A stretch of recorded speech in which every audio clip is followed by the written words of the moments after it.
સૌરાષ્ટ્રની ભૂમિ એટલે સંતો ભક્તોની ભૂમિ. આ ભૂમિને અને સંતો ભક્તોને વિશેષ નાતો રહ્યો છે. આ ભૂમિએ આપણને અનેક સંતો ભક્તોની ભેટ આપી છે. એવું જ એક નામ એટલે મા સતી પરમાબાઈ. મા પરમાબાઈને આજે આપણે વંદન કરીએ.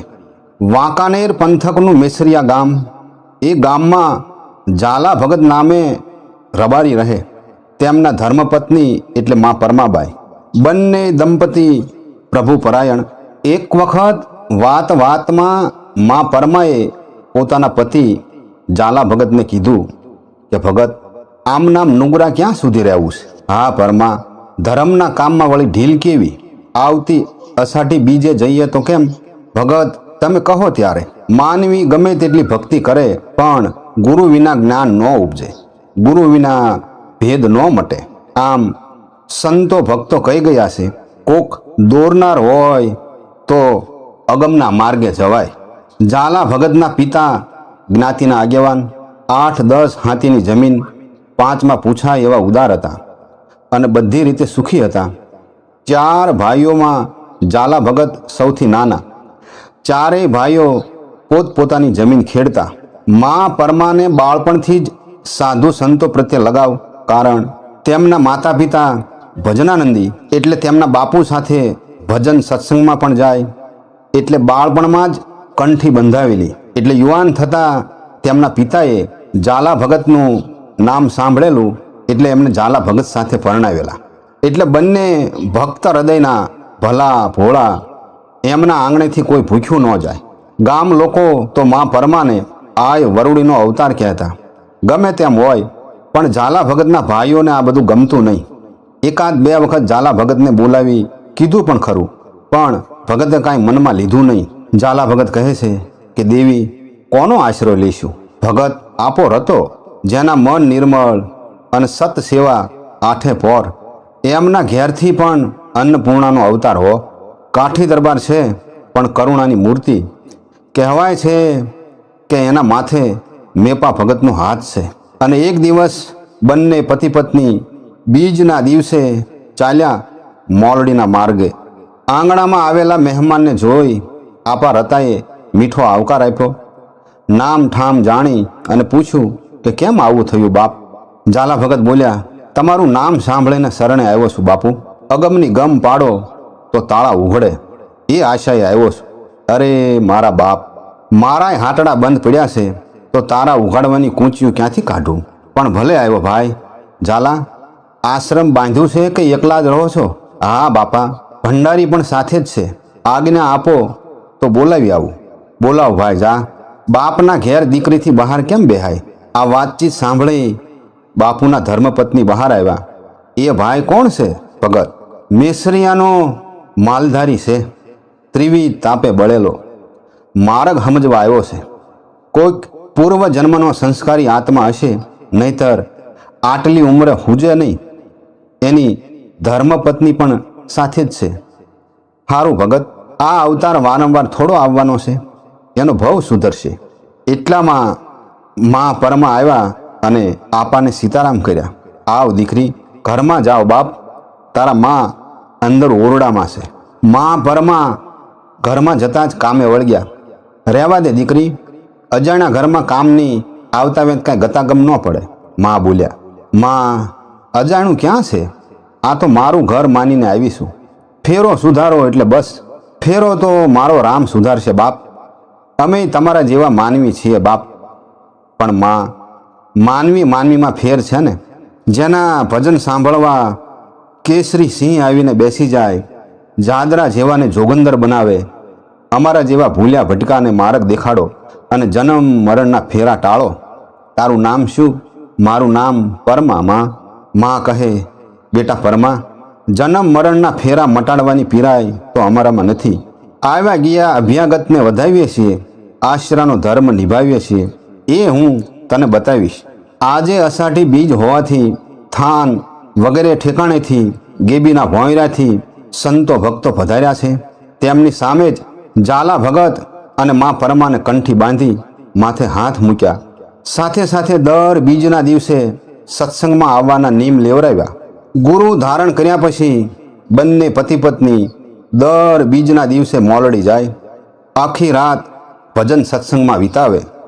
ગામના હરિશંકર મહારાજ નામે બ્રાહ્મણ, એમને પણ હરિ ભજવાની હામ લાગી.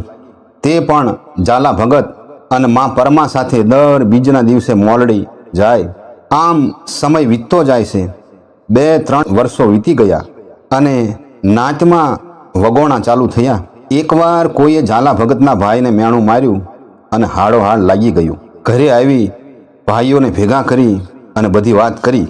ત્રણેય ભાઈઓએ મા પરમા અને ઝાલા ભગતને મોલડી જવાની મનાઈ ફરમાવી કે જીવતા રહેવું હોય તો મોલડીના માર્ગે હવે ન જાતા.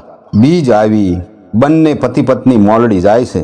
ભજન સત્સંગ પૂરા થયા એટલે ઝાલા ભગતે ઘેર જવાની રજા માગી, પણ આજે ગુરુએ જવાની ના પાડી. ઝાલા ભગત રાત રોકાયા, પણ ઊંઘ આવતી નથી. અંધારે અંધારે બહાર આવ્યા.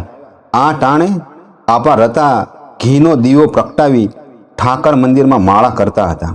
ઝાલા ભગત ધીમા પગલે ત્યાં ગયા તો આપા બોલ્યા કે આવ બાપ આવ, ઊંઘ નથી આવતી?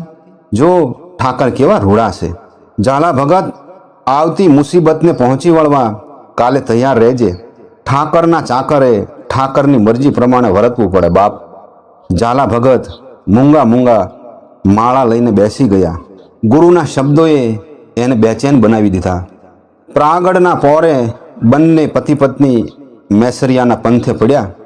થોડું થોડું અજવાળું થયું હશે ને વોંકળાના કાંઠે પહોંચ્યા અને આખે ગીધડા ઉઠતા જોયા ને ઝાલા ભગતના પગ થંભી ગયા. મા પરમાને કીધું કે ઘડીક વાર ઊભા રહો, હું ત્યાં જઈને જોઈ આવું. મા પરમાએ કીધું કે ભગત, હું એ તમારી સાથે આવું છું. બંને ત્યાં ગયા તો એક શબને ગીધડા ફોલી ખાતા હતા. બાજુમાં ભાંગેલી લાકડી, દોરી, લોટો અને પાઘડી પડી હતી. ઝાલા ભગત ઓળખી ગયા, આ તો હરિશંકર મહારાજ. અરે રે, કોણે આવો કાળો કામો કર્યો? રાંકના છોકરાને રજળાવ્યા. મા પરમા લાકડા વીણવા લાગ્યા. ઝાલા ભગત થોડે દૂર માલધારીની પાસે ગયો અને પૂછ્યું કે કોણે આ કાળો કામો કર્યો? જવાબ મળ્યો કે તારા ભાઈઓ તને મારવા આવ્યા હતા. વચ્ચે આ મહારાજ આવી ગયા. અમે દોડ્યા ત્યાં તો મહારાજનું પ્રાણ પંખેરું ઉડી ગયું. ભાઈ, કાલે સાંજ સુધીમાં આવ્યા હોત તો તારી અને પરમાની આ જ દશા હતી. ગોવાળિયાઓ સાથે આવી ઝાલા ભગતે હરિશંકર મહારાજની કાયાને દેન દીધો અને મા પરમાને બધી વાત કરી. તેથી મોલડીના માર્ગેથી ઝાલા ભગત કે મા પરમાને જોયા નહીં, પણ હરિશંકર મહારાજ એકલાને આવતા જોયા અને કીધું કે મહારાજ એકલા કેમ? ઝાલા ભગત ક્યાં છે? મહારાજ કાંઈ સમજે એ પહેલાં તો ત્રણેય લાકડીઓ લઈને તૂટી પડ્યા કે આ પણ બગાડવામાં ભેળો છે, અને બ્રાહ્મણ દેવતાને લાકડીઓના પ્રહાર કર્યા અને ત્યાં જ એમનું પ્રાણ પંખેરું ઉડી ગયું. બંને દંપતી ઘેર આવ્યા. ઢોલીને બોલાવી મા પરમાએ તરઘાળો ટીપાવી અને તમામ માલ લૂંટાવી દીધો. દેવી, આ શું કરો છો? ભગત બોલ્યા. મા પરમા બોલ્યા કે ભગત, આપણા માટે બ્રાહ્મણનો જીવ ગયો. આ અભાગી કાયાના મોહ ક્યાં સુધી રાખવા છે? હું તો હમાતમાં બેસી જવાની છું. આ ઘરની પીડા ઓછી કરતી જાઉં છું. ભગત, હવે સત્સંગ કરજો અને જામો જામે ત્યાં દાસીને યાદ કરજો. જ્યાં બ્રહ્મ હત્યારા હોય એ કુળ ને એ ગામની વહુ તરીકે પરમા હવે ન જીવે, અને આ તો મારા લીધે જ હત્યા થઈ છે. ભગત, હમાત ખોદાવો અને તૈયારી કરો. પરમા, હુંય તારા ભેળો આવું છું. અને બંને જતી સતી ઉગમણી બાજુના ગાલવકુંડ નામે સ્થાન છે ત્યાં આવ્યા અને ગામ લોકોને બોલાવી અને કહ્યું, હે અમારા ધર્મના માવતરો, અમારા માટે બ્રહ્મ હત્યા થઈ છે. હવે અમારે સમાધિમાં બેસવું છે. અમને છેલ્લી વિદાય આપવા સમાધિ ગાળી આપો. ત્યારે ગામના શેઠ બોલ્યા કે જે થવાનું હતું તે થયું, પણ તમારે આત્મહત્યા શા માટે કરવી પડે? અને મા પરમા બોલ્યા, શેઠ, આમાં આત્મહત્યા નથી. અમે તો અલગ ધણીને આરાધનાર. અમે સમાધિને કાંઠે બેસીને જ પ્રાણ છોડીશું. જો પ્રાણ ન જાય તો તમારે અમને સમાધિમાં બેસાડવાના નથી. સહુ ગામ લોકો સહમત થયા સમાધ ખોદાય તૈયાર થઈ ગામ લોકો દર્શને આવવા લાગ્યા. બંને જતી સતી સજોડે સમાજના કાંઠે બેઠા. ગામ લોકોની સાથે સાથે પસ્તાવાથી અથવા તો શરમથી ઝાલા ભગતના ભાઈઓ પણ આવીને બંનેને પગે લાગ્યા. તેમને ઉદ્દેશીને મા પરમા બોલ્યા કે જેઠજી, વહવારુની લાજ રાખવા નકામી બ્રહ્મ હત્યા માથે લીધી. આ ભવ તો અમારો પૂરો થાય છે. આવતા ભવે તમારો ભાઈ ગિરનારની છાયામાં ગોંડલથી ઉપર લોહાણા જાતિમાં જન્મશે. તેથી હું પણ તેની ઘરવાળી હોઈશ. મારા દાન લેવા દીનો નાથ આવશે અને મારો ધણી આવી આજની અધૂરી વાતને બીજા જન્મારે પૂરી કરશે. અમારી કીર્તિ ત્યારે સૌરાષ્ટ્ર વિંધ્યાચળના પહાડો પર થઈ અને દુનિયાભરમાં ફેલાશે. આમ કહીને તમામને વંદન કરી અને પરલોક સીધાવ્યા. ત્યારબાદ વિધિવત પૂજન કરી સમાજમાં બેસાડવામાં આવ્યા અને ગ્રામજનોએ જયનાદ કરી માથે માટી વાળી. એમ કહેવાય છે કે ત્યારબાદ ત્રીજા દિવસે સમાજના પૂજન નિમિત્તે ભંડારો કર્યો.